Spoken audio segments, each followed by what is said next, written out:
anti takistusi, neid ületasin nagu oleks vastikuni. Tasu oli väärt nagu plastiktuvi. Vaatan ja näen, tulevikus aheldatud on minu käed. Iga päev kondan oma väev, võtan ennast kokku ja tööle ma lähen. Sisemine võitlus nagu ida ja lääs. Elu annab võimalusi lõpetada praegu. Kriisi olukorras tuleb tõlgendada raevu. Sõda tuleb juba, näen põgenemas laevu. Nendel kel huvi veel, mõtestada naeru. Koju jäävad mehed, kel selge on relv ja vabaduse nimel valmis valama verd.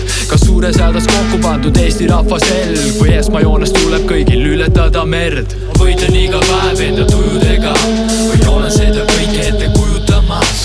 Tahaks ennast lihtsalt üle ujutada, et liikumine muutumas sujuvamas. Võitlen iga päev enda tujudega või olen seda kõike ette kujutamas. Tahaks ennast lihtsalt üle ujutada, et liikumine muutumas sujuvamas. Ma tunnen, kuidas mõte üle võtnud on mind. Kui panen selle pausile, siis kõrgem on hind. Kui jätan aga mängima lõputu film, mediteerin, et avatud mu kõiksuse silm.